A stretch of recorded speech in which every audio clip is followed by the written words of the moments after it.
Hello, this is Davisha L. Johnson, and you are coming back to us at the second annual Ghana Hemp Tech Conference.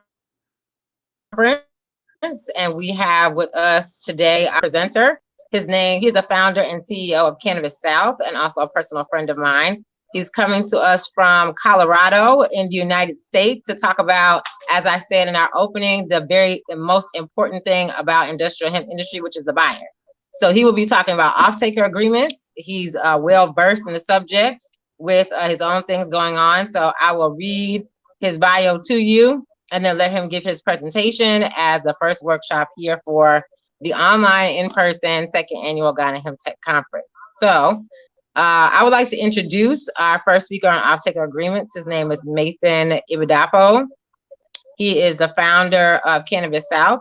He founded it in 2013, and Cannabis South is an industrial hemp company focused on commodities of the hemp and cannabis plants throughout all levels of the supply chain. Nathan was born in East Point, Georgia. Shout out to GA. To Nigerian immigrants. Shout out to Niger folks. After spending several years in Lagos, Nigeria, Nathan returned to America still at a young age to finish school. In May 2011, he graduated from Riverdale High School, and in the fall of that year, attended the Alabama State University. In 2017, Nathan graduated with a BS in social work. Nathan's goal since 2013 has been to learn and apply the many different beneficial values of cannabis and hemp, providing millions of Blacks and communities in the South with medical alternative access, educational tools, non-supplemental therapy, among other things, through the evolving hemp and cannabis industry in America. Over the past several years, Nathan has learned and worked with the industry's best and also the most vulnerable populations in the South and Midwest United States. He has watched laws in other states out west and in the North leave the South behind. Cannabis South not only aims to build the bridge for centuries of long abuse to the Black community's gap and lead the new age of cannabis and hemp. I would like to introduce to you our first session presenter for the Ghana Hemp Tech Conference, Mr. Nathan Ibidapo with Cannabis South. Nathan, the floor is yours. Thank you, sir. Thank you, Davisha, for that. Good day, everyone. It's definitely an honor to be with everyone here on this great day. The Ghana Hemp Tech Conference is not just a gathering of us, just to speak lightly about these issues, but to kind of move things forward in a productive manner, so that people are able to take this content, able to act upon it, whether it's from a local standpoint or even from a governmental standpoint. So I'm very, very honored to be here with you guys to do my part. To jump right into, she kind of laid out my background. It was more or less me finding this adaptation of the industry back in 2013, while I was still here in the United States. Definitely figuring out the nuances behind what it takes to really be successful in this industry. Of course, we can speak about operational. Of course, we can think about certain things that more financial benefit for a business immediately, but the long-term sustainability of not only ourselves as business owners and visionaries, but for the next generation, it for me was very, very invaluable and something that I couldn't afford myself to leave behind. So along with obviously focusing on the business implementation of what we want to do, currently we have a vertically integrated license in Lesotho, the Kingdom of Lesotho, where we're able to grow our own medical grade cannabis, process it, as well as distribute and export it all under the same vertically integrated license in South Africa. I wanted to double up the ante and see what also it would be needed from us to be able to control the whole aspect of the value chain. When we speak of the value chain, we're more or less referring to every level of the whole seed to sell, predominantly that people right now are focusing on right now. So how do we control the genetics that we grow? How do we process it into commodities that we know people will want? And how do we get it to them, whether it's through distribution through air, water, or ground? And also, how do we test these things to make sure they're meeting standards of not only the country that we're actually able to operate in, but the country that we see fit of our products actually eventually going to, i.e. America or Europe or Canada. So currently what my company is focused on right now has been, for the past 3 years, I've been solely focusing on the buyers. So when we talk about buyers, we're not just talking about anyone who comes into your store or comes by your farm and says, I want to buy it. We're talking about the long systemic aspect of what the European Americans have established through their own form of networking, their own form of communication, which is that if they're able to have a good ready to be sold to the market, they're not having to go find buyers. Buyers are actually able to meet them at the point of growing it, processing it into formulating to things that they know as the buyer will be sold. So over the last few years, I've had the privilege and the honor of sitting down in front of some incredible leaders of their own companies outright, such as Tilray, speaking to the president of that company, which is one of the largest companies in the world, about what is it that they look for when they seek buyers. And one of the interesting things he mentioned to me was that right now they're only focused on the larger commodities. The larger commodities, when we speak of industrial hemp, and excuse me that I don't bring up cannabis too much in this conversation, but when we talk about the actual sustainability of the commodity of industrial hemp, he himself mentioned that they focus more or less on the larger commodities, such as the industrial hemp fiber portion of industrial hemp, which can be used for installation, can be used for hempcrete, bioplastic, and in larger note, once science get behind it, we can eventually start figuring out how it can be converted to biofuel and things like that, so that cars and generators and things like that in these countries that don't have consistent electricity or consistent mills and things like that can be able to rely upon. But right now, it's still in its infancy. And even as CEO of his company is having the foresight of looking at how does it benefit them, focusing on that one commodity, industrial hemp fiber, and not only that, how they to sell it to a marketplace that's right now still in its infancy. So, taking from that conversation and applying it to my own journey thus far, is really invigorated me to remember that buyers is everything. I tell my team every day, whether out in Lesotho or here in America, that we can grow it all day.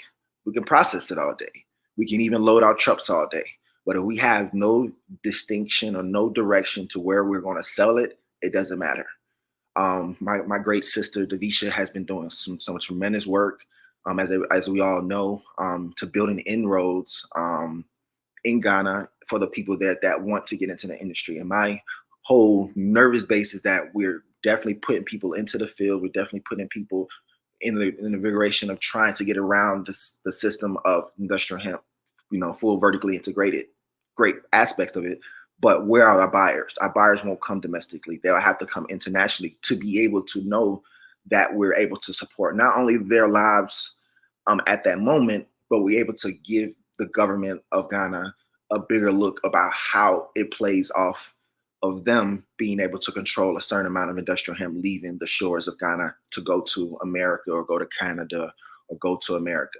So for instance, right now, for one project, for instance, to be sustainable or to be even looked at as a sustainable avenue for alternative biofuel or bioplastic or hempcrete, we need to average upon one 1 ton of industrial hemp fiber per month. And that is coming from an industrial hemp processor out of Israel, who's right now they're focusing on mainly research, but they figured out the nuances of how much it takes to actually convert an already established industry like concrete, fuel, the automotive sector into something that can potentially look at industrial hemp as an alternative. So for us, our avenue has been to look at each individual industry that we want to affect and to engage with those leaders of those industries to see how can we support them. So the verbiage that we use is how do we serve rather than how can we sell, right? Because when you speak of selling something to a buyer, it initially thinks that you're just trying to do a one-off thing. Our thing is not to be a one-off thing. Our thing is to be in the mode of serving these larger industries that already know the marketplace, that already know their consumers, or already know the companies that they're affiliating with on a smaller note in local states or local governments, and to see how we can support them. So one of the buyers we're actually facilitating our conversations with from Lesotho specifically to Europe is a pharmaceutical company. because right now we're still in negotiation with them to figure out how much we will be sending, how much medical grade cannabis we'll be selling to them upon us raising funds and upon us being ready to operate, hope by God's grace later this year. Not able to say their name, but they are a pharmaceutical company based out of Germany, and they're one of the largest ones in Europe that facilitates importation of medical grade cannabis. And for us, that is the gateway for us to be able to really put onus on what we really truly want to do, which is to create that industrial hemp revolution. And when I speak of a revolution, I'm not speaking of just, like I said, focusing on one commodity that we feel is better sold for a certain monetary benefit. But when you speak it to a buyer, they more or less are looking at how does it change their whole business model fundamentally, or how does it add, or how does it negatively affect. And for that company specifically, the pharmaceutical company, who generated over $90 million last year on just pharmaceutical drugs. They also have an outlet of about 3,000 pharmaceutical pharmacies in Europe itself. So their outlook is very vast. So we're able to then talk to them. We're able to sit down with them and say, how do we serve you guys? How do we already make what you guys have going even better? And one of the things I found out is that with the skin, I call it skin equity now, not social equity that we have as Black leaders, Black visionaries in our lifetime, we command the room. We may not think we do, but we really do. And it's the thanks of God, of some of my life that I'm able to sit in front of rooms that people that look at us that we have more, but we look at them that they have more, and we're able to mediate, able to come down to a solid ground, and able to really draw onus on what we truly want to do. My goal and my hope is that eventually we're able to fulfill a contract or two and immediately revert their relationship with us to Ghana and to any other farmer that wants to take the industrial hemp fiber route. The best way I've seen it being done when seeking a buyer for any commodity is to see how their path align long term with your short term. Of course, we all need to be sustainable. Of course, we all need to make money. I'm not naive about that fact. But when it comes to certain these conversations, the money is not the main aspect that they're looking for. They're looking for long standing relationships. They're looking for a network, and they're looking for ability to adapt. When I speak of adaptation, it's kind of similar to what here I've seen personally in Colorado, in Georgia, in little states here and there that I've always kept the eye on, just to see how would this kind of be changed for the South. And one of the things I noticed is that people are running to the most hottest things on the market. So, for instance, a couple years ago, excuse me, it was for CBD. CBD is a great commodity. CBD it was the forward moving commodity that got people engaged when it came to the industrial hemp plant. But for me, to label yourself or to put yourself at the onus and at the footstep of CBD will be detrimental for what we're really trying to do. Being that now CBD, if you grow it, you can't find a buyer. But say that 3 years ago, 4 years ago, CBD was the hottest thing. Buyers were buying it, by the tons. They were just ravishing the market with just saturation of CBD flower, CBD oils, CBD, whatever you can think of. But living in a state that has everything, that has the nuances of a private industry as well as an open industry like Colorado, my thing is here in America is a microcosm of what will be globally. People will have their taste of whatever they want. People will have their flower. People will have their cannabis. People will have their oils, whatever it is they want. But how do that play a part from the ones like us who want to build the inroads for our people in our community? How does that help us see it that way? And for me, taking a step back, seeing that CBD was just one commodity that they would push out and allow the farmers, the processors, the distributors, as well as the testers to push it out to the marketplace and not figure out, is it sustainable? That's really an answer for us to really answer when it comes to being sustainable and how that actually plays a part in the marketplace. So right now, a lot of the farmers here in the United States that I've talked to that currently want to work with me, but my focus is on Africa as this time. as we're trying to get off the ground in Lesotho is for us to really just take care of home base first. Make sure Ghana as well as Lesotho have inroads to having everything that is grown in those two specific areas and have a place to be sold to a larger buyer, of course, but a buyer that knows that how much is important it is to work with us because we have so much of a community grassroots movement. Another thing that is a very, very key for a buyer's standpoint is what is your community outreach? What is your standpoint? What, apart from the numbers, apart from how much hemp and industrial hemp you can grow for them, what is the community dependency on this being grown? And for us in Lesotho, what I've established from day one is a community network, working with local villages, working with a 30 women village to grow our industrial hemp, or i.e. medical grade cannabis. Those same women will allocate one or 2 hectares aside so that they're able to have fresh produce anytime they want to. We'll maintain the farm, we'll maintain everything when it comes to the planting, and they will be able to harvest, to be able to pick however many food they need for that day or for that week. As well as a clothing program, getting donated clothes here, getting feminine products as well, donated from American institutions here, nonprofit institutions, if not HBC universities, to support them as well. So creating that whole community aspect of, kind of around the operation, but more or less something that stands out on its own so that the buyers know we're not just there to obviously focus on the commodity there, but we also focused on the community that it will be affected regardless one way or the other once we're established in Ghana or in Lesotho. Um, Last point I have here is that whenever we speak of a buyer, we're really just speaking of a person willing to buy into a dream, buy into a vision.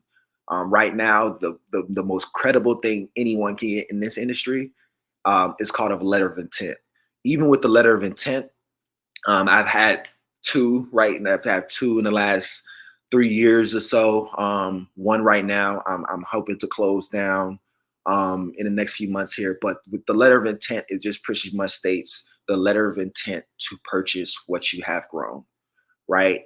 Some people will purchase that letter of intent upon it being finished. When I mean finished as a finished commodity, that means it's already packaged, it's already in bottles, you already manufacture it so that the buyer can take it and immediately put it on the shelves. Like I spoke of our partners in Europe who have pharmacies. So it'll be conducive to us to get it to them in a finished market, in a finished form, so that we're able to keep as much revenue and much profit into our network as possible. But if not, if the capacity is not there, then we go ahead and just let them know immediately, this is what we can do, this is how much we can produce every month at this price point.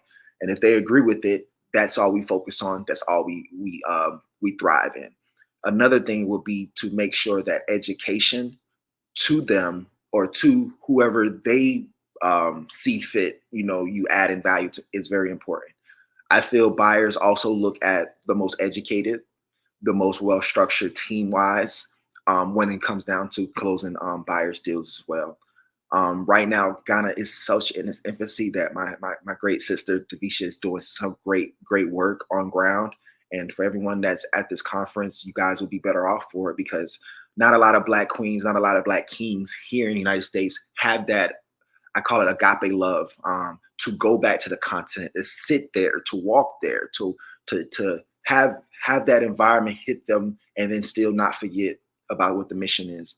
And the mission is to not only just stop at growing, processing, manufacturing, distributing, as well as testing, but it's also to make sure that we're able to pay ourselves and to pay our local farmers, our local processors, and play each stage of each level of the value chain, at a well compensated price, just like the Europeans are. Not to say we're in competition with anyone, but to look left and right to know that we are one-on-one. We have to be able to look at other markets and other places that are doing it very well. And one of the markets I'll give everyone kind of a homework assignment to do is to look at Europe's market. Europe's market for more of a operational standpoint. If you have a grow site, if you have a processing facility or a distribution, whatever level of the value chain, I would hardly press that you look at Europe. America is not the place to look for when it comes to the overall establishment of each value chain. America can be utilized for numbers, can be utilized for projections, can be utilized for the stability of the licensing in each state, in each country, each state and province and localities. But overall, looking at United States only as the source of information, the source of what will be in this industry, I hard pressed that we look elsewhere and keep America in mind, of course, because it is the largest marketplace in the world, the largest consumer base in the world. But when it comes to the establishment of it, the inroads that are not necessarily something that people run to overnight, it will be Africa that will lead the way. We have the land, we have the intellectual power there. We have people like Davisha and myself on the ground whenever we need to be to talk to government officials to make sure that when a buyer looks at Africa, right, when they look at Africa from the standpoint, they're not looking at it as, oh, corruption, oh, military shooting people, or like when I went to Zimbabwe in 2019, it was very, very hard after the government gave me a conditional license to start my medical marijuana operation, being that they will provide the land with the military security, to come back to this country and say, raise, I have a vision, I have a plan. Can I seek money? Can I seek funding? So what this conference is all about is just, like I said, bringing everybody together, making sure everybody has the best information at hand to make that informed decision. One of the quotes that I live by that I tell my team every day is trust but verify. People can tell you everything all day. People can make everything sound good. People can write everything up in a nice presentation of PowerPoints. But the thing that we all need to do is make sure that we all are focused in on trusting but verifying that information through whatever means is possible. And a lot of that information doesn't come from the United States. It comes from Europe, it comes from Canada, and it comes from the Middle East, i.e. Israel and things like that. So for me, I definitely would tell everyone to continue doing their homework. If you're interested in the industrial hemp side of things specifically, please contact me. Please contact Davisha immediately or upon whatever avenue of communication you guys have. Just let us know your questions, your thoughts, what your fears are, because there is a lot of fear when it comes to dealing with the continent of Africa, as well as dealing with other European countries. But we have to realize that we have the power, we have the modality and the mindset to change this industry for the better. That's why here in America, I kind of laugh at myself internally when I wake up and think how much movement I've already made. And it's not equated to a monetary number, is because people here in America are all running different circles and different things to get to the same thing. So I'm very, very hopeful for the future, and that, that more buyers will show themselves more willing to do business in Africa. But initially, it takes setting up the structure. It takes these type of conferences so that the world is looking at Africa in a different way. I will wrap up by saying thank you guys. Thank you, Davisha, once again. It's been an honor. It's been a long, long road, but I thank God for every day He's given me to in this journey, in this walk, and I definitely look forward to communicating with everyone. If anyone has any questions or concerns, thank you guys.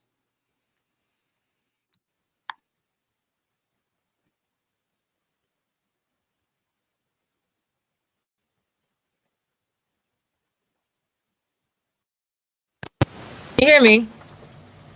Yes, I can hear you. I can hear you. Thank you. Thank you. Thank you for this presentation. I'm trying to get my audio back together.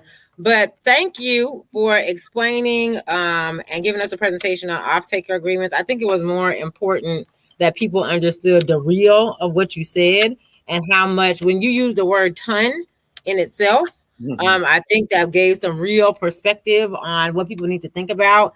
And because I have moved to Ghana, I realized that there's a lot of information that is lacking, and I really appreciate the fact that you came on and have an actual farm here on the continent, but you are not here. You are over back in Babylon in Colorado. Yeah. Right, right. But you made that transition. You're a young man. We didn't talk about all the things that I know that you have done. And just so I can toot your horn for you, Nathan was also the youngest African American male to get to be part of the pilot program for industrial hemp in Alabama. And I want to say that I was a proud participant, short but sweet, in that process. So I really am proud of you, Mathan, and all that you have accomplished. And I look forward to seeing what you have next and how this evolves, and then how you can come on board here in Ghana and help offer your expertise. So, our original plan of us getting to the continent at the same time, we're going to continue that. I'm here. Yeah, I'm setting it up for you. I'm waiting please. on you to get here Okay. so we can do some things in Ghana. So, I really appreciate you taking the time out, because I know it's probably the wee hours in the morning there All in good. Colorado. Continue But to- I appreciate you coming, and we're gonna take some. Let me see if you have any questions on social media. If anyone has any questions, do you want there's some comments? Absolutely. Sure. There's someone here from Nigeria that says he's happy to be joining the conference from Nigeria. Bonnie Diamond Wilsey is here in Ghana. She says watching and getting ready to come. Oh, she's on her way here to the conference. Tama Smith, she's in the US. She said, good day, everyone. So if anybody wants to contact you, if anybody wants more information, if you want to give people your social media handles, your website, your contact info, that'll be fine as well. Absolutely, Quinn. I appreciate it. So, if anyone wants to reach out to me directly, so you can reach out the easiest way through email. I'm always on the email. So it's cannabissouth@gmail.com. So that's CANNABIS, just two S's, SOUTH@gmail.com. You can also follow us on Instagram. A lot of our great works. Recently, we spoke at the state capitol this week in Georgia, and things like that. So if you wanted to follow us, you can follow us at official. So that's OFFICIAL _cannabis, CANNABIS _SOUTH. And you can DM us there, email me, as well as just kind of reach out to Devisha. Devisha knows where I'm at all times. Please talk to our queen as well to try to get in touch with me, so that we can kind of make sure your thoughts and your questions are answered thoroughly. So I appreciate it. Thank you, Mathan, for joining us for the second annual Ghana Hemp Tech Conference. I'm sure I will get some people out here and from wherever they're watching around the world, and today, tomorrow, the next day, and on moving forward to contact you. So we will definitely connect. And thank you again for coming out. I appreciate you. Amen. God bless you guys. Have a great day, guys. All right. Thank you. So that was Mathan with Cannabis South. And we're going to correct this audio or visual so you can see us for our next presenter. But we will be back momentarily with the second annual Ghana Hemp Tech Conference live from Accra. Thank you.